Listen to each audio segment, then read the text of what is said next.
Hey guys, it's Layla from Ignite and I'm here with Johnny. Hey everyone. And in today's video, we're going to deconstruct the process of drafting an essay. But before we get into that, please do like and subscribe to the channel and click the bell for notifications. And if you're looking for resources to help you navigate your way through the year ahead, check out our website at Ignite HSC. But for now, let's get into today's video.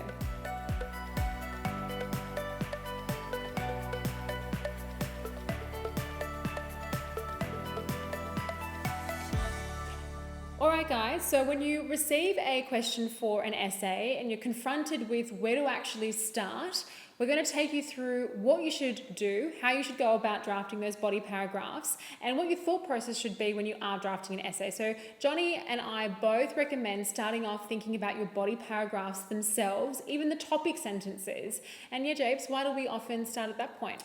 So, and rewinding for 1 second, just for students who are watching, yes, we're dealing with a situation where you're approaching an exam and you want to start coming up with a draft materials, or you've been given a take-home assessment and you know the essay question. Yeah, so we're taking you out of the exam, the at-home environment, you've got an assignment, or you're drafting your exemplar essay in preparation for an exam.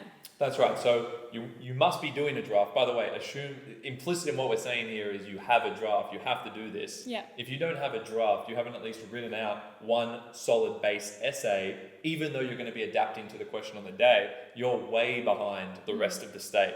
Okay, you've got to prepare a draft so at least you have at one point in time actually structured out an argument, consolidated your ideas, practiced articulating your understanding, and actually refining your sentences of analysis so that you have that sophistication that is necessary not only for a band 6 but even band 5 at times. Yeah, so before even going into the exam, if there's one thing actually that you take away from all of the videos on our YouTube channel, it's go and write your prepared essay before going into the exam. Obviously it's going to be adapted, but you cannot expect to do well winging it in the exam without any preparation. The HSC, as Johnny loves to say, is a preparation game. But that process of actually writing the essay, of drafting it itself, we start with the body paragraphs. Yes, so assuming you've learnt the materials in class, you've done your analysis, and we always recommend doing evidence effect tables where you're grabbing your quotes and techniques and then explaining the effect generally of those. Assuming you've done that, and you should put together a table like that, what you want to then do when you approach an essay question is, assuming you have a draft essay question and you can get one from your teacher or online, you want to then think about what are 3 or 4 ideas, and actually we'll put it this way, 2 to 4. We'll say 2 or 3, because if you're going to do an essay on one text, we typically advise doing 3 body paragraphs. So if you're doing 3 body paragraphs, you have got to map out 3 ideas that are going to be your 3 topic sentences for the 3 body paragraphs first. So you come up with the progression of ideas, and I'll come back to how you do that in a second, and from then you start getting the evidence from those tables that you've made with all of the analysis that you will put in to actually substantiate the argument you're making. So if you're introducing an idea, you're going to bring in evidence later that backs it up and actually gives some more nuance to that idea. Yeah, so I guess what we're foregrounding here, and by the way, in preparation for assessment, so if it's not a given assessment task, go and grab an essay question that is quite broad, and that way you're giving yourself scope to construct an essay that is very adaptable. You don't want to go and get a really specific essay question because that then limits the applicability of the content that you go on to develop. But yes, I think even before you're given a question, as you're navigating your way through text, you should start to think, well, what are salient concepts that are broad and underline the text that I am assessing, and how can I then organize evidence alongside that thematic thread? And like Johnny mentioned, your stream of ideas that you're developing, there should be a progression through them, and naturally they would often follow the progression of the text itself. So you're going to think about what sorts of ideas have been raised in the early parts of the text, then what are the complications, and then potentially is there a resolution offered towards the end of the text. And that narrative thread can mirror the way that you are organizing the order of your paragraphs in the essay itself. So even the process of reading your text, right, as you're going through, have a highlighter in hand, get some post-it notes, signify, okay, these are some of the key ideas that I see being conveyed. And then I would often, when I was doing the HSC, I would have my set of notes that I was drafting whilst reading the text, and I would be noting these are the key quotes that relate to those overarching ideas. And you want to pick the quotes as well that are juicy in the sense that they address the form of the text. Don't just pick out the quotes that have little motifs and the metaphors. Start thinking big ideas and big aspects of the text construction. Start macro when you're taking those notes. Yeah, well said. So just coming back a second to the structure, if you're going to do a 4-body paragraph structure, so we talked about 3, you want the 3 ideas using the advice that Layla just provided. If you've got a 4-body, then typically that would be when you're comparing 2 texts. So for example, module A, a comparative study, and in that case, you actually only need 2 key ideas because underneath each of those ideas, you are going to be providing the perspective of each of those 2 texts. So there's really 2 broad ideas, and then you can branch off 2 ways to discuss text 1 and text 2 for each of those. Okay, so in the 4-body case, you actually want to establish those 2 key ideas, and then you actually want to break those down into 2 further sub-ideas that pertain to each of the texts that you are comparing. Yeah, and our Mod A video goes into that in a lot of detail, so if you want more on that, watch that clip. Definitely. And then when we come back to either of those, I'll just go with the 3-body paragraph structure for this example, but you can apply it to the 4 in the way we just said. Yeah, same process of thinking is what we're getting at here. How do we actually approach the process? Yeah.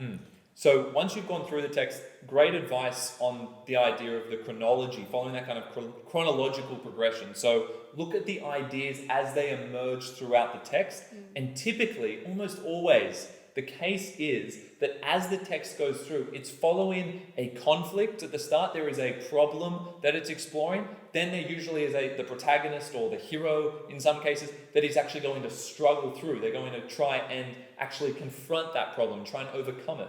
And then by the end, we're going to figure out whether there was any kind of resolution. Sometimes there's not a successful resolution, and you'll then explore that. There'll be plenty of evidence at the end of the novel to support that idea. Plenty of evidence at the start to establish what the conflict was, what are the key tensions, and plenty of evidence in the middle as we go through the journey of the protagonist or the characters as they try and actually confront and overcome and transcend the conflict that you've already established in that first body.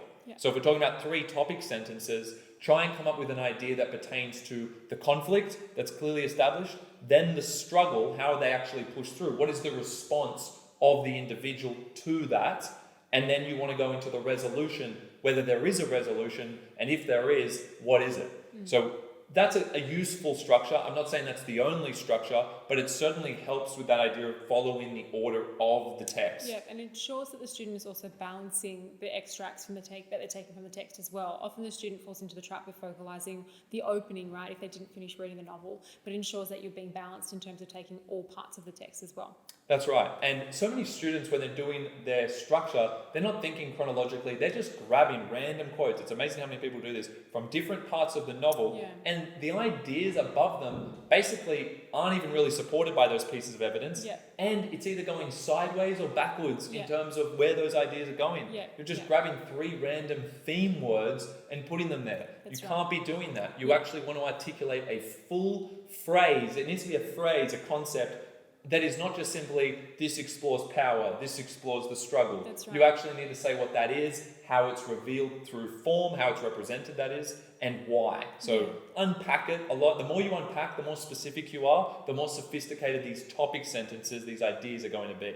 Yeah, and it's important to be balanced in that way because otherwise you're not actually appreciating the integrity behind the text, right? If you're picking out these disparate sentences and you're not actually dealing with the progression of the novel itself or the body of poetry or the film, you're not actually showing the marker that you've understood the text as a body of work and the integrity behind it. So you have to think, am I just picking out the quotes that suit my argument and am I trying to force the quotes or categorize them into particular themes? Or am I organically using the progression of the text itself and appreciating that in the way that I'm unfolding and unpacking each part of the set text that you're looking at?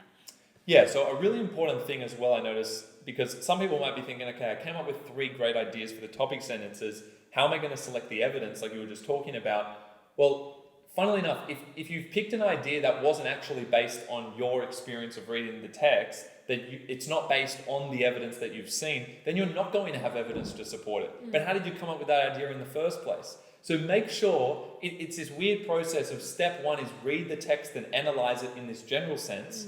Then step 2 is categorize the text into 3 ideas. And then step 3 is go back to the analysis you did in step 1 that inspired those ideas in step 2 and then place them under. So naturally the evidence should sort itself out if you've done the process the right way. That's right. You're not just trying to pluck 3 random ideas that sound amazing, but actually you don't have evidence already for. That's why I said the assumption is you already have evidence, and you read through that carefully and think about what you understood the text to mean before coming up with those sentences. That's right. So the second step when it comes to which is not to do the introduction yet, you're doing the topic sentences, which is filling in the body paragraphs, is basically just to go back to the original evidence that inspired those ideas. That's right. That's right. Yeah, nothing to add on. Perfect. So when we're choosing evidence, we've noted here that first of all, you want to make sure you're using form, and I always recommend establishing an element of form in the first sentence underneath the topic sentence, because that shows the marker straight away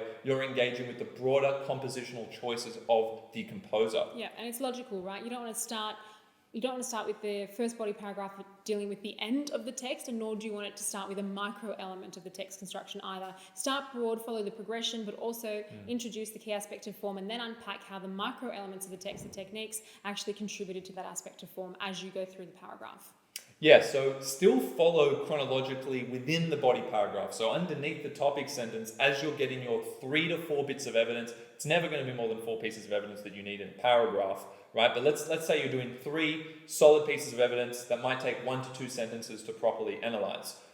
How do you know the order of those? Well, much in the same way that the topic sentences are ordered with that conflict, struggle, resolution format, they kind of move forward. Within each of those, the ideas need to move forward. So the evidence shouldn't purely be based on where it appears in the section of the text necessarily, right? But that might be a good guide for you. It actually needs to be based on a sub-point that you're making. You've made a broad point in the topic sentence, and now I want you to break down that idea into 3 different elements. So tell us 3 different things about that idea, and then structure that in a way that makes sense, where one piece of evidence and what you're saying about it will flow into the next argument, which is supported by another piece of evidence. Yeah, so in a way, the body paragraphs are like a microcosm of the essay itself, right? The topic sentence is analogous to the thesis statement, and every body paragraph is cumulatively proving what you have presented in that thesis statement. And then at a cellular sort of level, at a body paragraph level, your topic sentence is introducing the idea that is relating back to your thesis, which we will come back to, and every bit of evidence within that is cumulatively proving what you phrased in the topic sentence as well. Yeah, and another thing I've noticed with students, I don't know if you've noticed it, Lales, but a lot of students, when they're actually figuring out the evidence and the sub-points underneath, they're not actually thinking about the point that they're trying to make with that piece of evidence first. They're actually thinking, first of all, about the quote they want to use. And if you do that, that's a path to actually do something that is you're not supposed to do, which is to have sub-points that don't flow in the order they should. Yeah. So, and let me just simplify that for a second, because that might not have been too clear. You're basically getting your topic sentence, and then you're getting 3 pieces of evidence from the right section. So you're picking the right section of the text to look at. You're putting them all in, but because you're more focused on the techniques being different, you're more focused on the quotes being unique, you actually might have points. You might be explaining those 3 pieces of evidence to make the same point. So you actually need to establish the 3 mini points that you want to make, knowing you have the evidence in the back of your mind, and then pull the evidence in. Yeah, what I notice in a lot of students' essays, and they often get the comment that your work isn't flowing or this doesn't flow. And it links back to a word that I often use in the videos, which is foresight. You have to think, where is this paragraph actually going? What's my point? And what evidence is going to facilitate the argument, right? Your writing needs to be argument and purpose driven. So don't force quotes that you happen to know how to analyze, or don't force quotes that you have a fancy technique for into the paragraph. You got to take a step back and think, what am I actually trying to show my marker that I understand? What are the facets to that argument? What elements of the text are actually going to propel my point here? And then select your evidence accordingly. So when you're thinking about your quotes, be purposive in selecting them. Know what the overarching argument is for that body paragraph and where the essay is going in its entirety. What's your feel of the text? And that way you'll ensure that you don't have that incongruency in the paragraph itself. Yeah, great. So what have we been through so far? We've got the topic sentences. You did the 3 first. Then you're going to fill in underneath each of those 3 to 4 pieces of evidence that are explained. And when you choose those, you are prioritizing what you're going to say, not the evidence. Okay, but of course, in each body paragraph, make sure that you're not using the same techniques. Yep. Make sure that you've got 1 to 2 aspects of form. I would push for 2 if you can. Yep. And you can try and couple the formal elements with the micro techniques, such as similes, metaphors. You can couple them together. That's much stronger. Yeah. So, for example, if you're looking at a soliloquy, there might be the use of the sensory imagery within the soliloquy, right? The soliloquy being the key aspect of form, that sort of thing, just to clarify. Yeah, good example. So once we get past the 3 to 4 pieces of evidence, the next, and you do that for all of the bodies first, you can do the link after you do each one, but you can come back and do the links. I find that sometimes that's easier personally. Link to the question, or? Yes, the link sentence, so the last sentence of the body paragraph, back to the question. You can either do that after you've done all of the topic sentences and filled out the evidence, or you can do it after, well, you can do it after each one, or you can do it at the end of doing all 3. I find it doesn't make a huge difference. I would just kind of caveat to that. You might not have the actual question itself at this point, like you're just developing your body paragraphs, and you haven't written your thesis at this point in time because we haven't taken them through introduction. So maybe once you've taken a step back and you actually know what your thesis is, you might go back and refine those link sentences to make sure that you're coming back to the overarching argument. Well, this is the thing. Maybe we have different points of view on this. So I'm assuming you do have a draft question. But even if you have the question, they haven't written the introduction yet. Yeah, and I'm a proponent of you, even if you have the question and you're mapping out your general structure, so you have the links at the end of each one, I would still prepare a link to it. I know we don't have the thesis. A big thing we're going to say at the end here is about refining and going back through it all. But at least prepare a draft kind of link that links back. We know in this stage of the process you haven't done an introduction, so this is seeming kind of funny. We're doing all the bodies, we're going to have the links. To be honest, I even do the conclusion first. I'm not saying you all have to do that. When I've done university essays and things like that, I do the introduction last, literally last. Yeah, it makes sense. Because then you know what you're introducing. How can you do an introduction if you don't know what you're introducing? That's right, and you'll find that the introduction you wrote is then actually not justified what you went on to unpack in your body paragraphs. Exactly. So it is this reverse engineering process. And I think a lot of people, just saying that, it sounds so obvious, but a lot of people forget it and they'll try and do the intro first. That's right, and then they get stuck on the intro because they don't know what to say. And it takes so long, and then it kind of feeds into procrastination, it becomes a whole thing. Yeah, and of course you don't know what to say. You don't know what you're going to say. You need to do this process first. So whether you do the links now, of course, I take your point. You want to refine that and tweak that and make sure that is linking back to the question at hand. But assuming you have a draft, I would get some draft links done then. And then following that, as I said, I would actually do a conclusion that kind of wraps up the 3 bodies. What do you think? Yeah, I was just going to say, then I think it's really important once you have gone and drafted your thesis and your introduction to go back and make sure there is incredible consistency throughout what you have written. Are you actually coming back to the precise wording of the question and how you framed your thesis statement in those topic sentences and in the links as well? Yeah, awesome. So we're going to do the topic sentences, fill them out, do your links. We'll do a 1 to 2 sentence conclusion. 2 sentences is always safe. If you're pushed for time in the exam, and we'll talk about this in another video about if you're running out of time, a 1 sentence conclusion that includes the words of the question and expands on them and basically summarizes. People don't like that word, but effectively that's what it's doing. It's almost summarizing your argument and restating your thesis in a slightly more conclusive way. But what does that mean? It might just be to do with the tone of it. It's a little bit more definitive. It's a little bit more assertive. It's leaving you to ponder something maybe.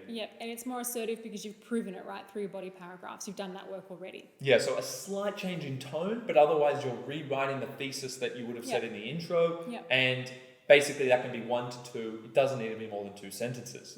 So following that, you're going back up to the introduction now because you know what you're going to introduce. And we know that basically in simple, this is how I think about it. The first 1 sentence or 2 sentences are going to be the thesis, which unpack the words of the question. And definitely we'll visit that in other videos. And then following that, I find that doing 2 or 3 sentences, which basically a word that people use actually is signpost. Right? I was forgetting it for a second. They signpost their arguments. So the next 2 or 3 sentences should be foregrounding the key aspects of form and context. But while doing that, you should be telling us in order how your essay is going to be structured. So I do also advise that, or you might deal with context and form in its own right and then signpost your points clearly at the end. But so long as you've got those elements in there, particularly context for an essay like Module A or Module B, it's going to be even more relevant form should always be addressed after you've presented your thesis statement. I like to kind of leave the signposting right until the end of the introduction, so the marker knows right now this is where I'm heading in my body paragraphs. But yes, those are all the ingredients, if you will, for what will go into the intro.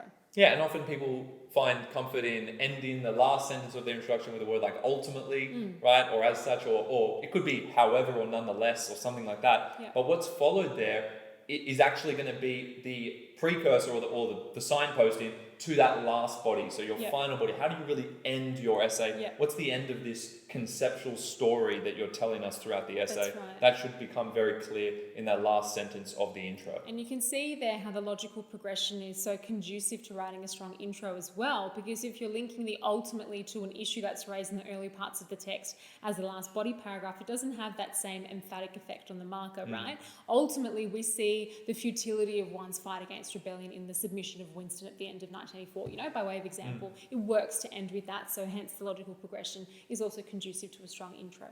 It makes sense. It Hopefully does. what we've told you does make sense to you. If it's a little bit new to you, just have a go at it. Try it out for your next draft. Get used to it. It might take you a bit of extra time to adapt, but it really will make for a far more coherent and logical essay, which is going to perform much better on average. Yeah, so the takeaway, guys, is to plan before you start writing, right? Plan the body paragraphs, have the purpose behind what you're trying to address in each of them, pick evidence that is conducive to the argument, and then go back and refine your argument, reverse engineer, and it will get you there in the end. And you can see by the sheer level of detail that we've gone into in the planning process, we don't mean to do all this planning on the day of the exam. Yes. This all needs to be done point. way in advance before your exams. You do not have time in an essay to start unpacking, I'm going to do my bodies on this. This all needs to be preset, and then your objective on the day is to ensure you've timed that draft, just a quick point on the timing, you've timed it, you know that you have about 8 to 10 minutes to spare if you're a reasonably quick writer. Let's say it's 40 minutes, you can do it in about 32, maybe it'll take you a little bit longer if you're a slower writer. But let's say you have that extra time, your primary objective on the day is to answer the question and actually break down the question while relating what your argument already was back to that. That's right. So if you don't actually answer the question on the day, all that forework will go to waste. So make sure that you do that. All right, thank you so much for watching. Thanks, if you enjoyed the video, please like, comment below if you've got any questions, subscribe to the channel, and make sure you hit the bell as well so you are notified about our new video releases. Make sure you check out ignitehsc.com.au. So much to cover at this end. And please do tune in to our next videos when they come out. Thanks so much for watching. Thanks, guys.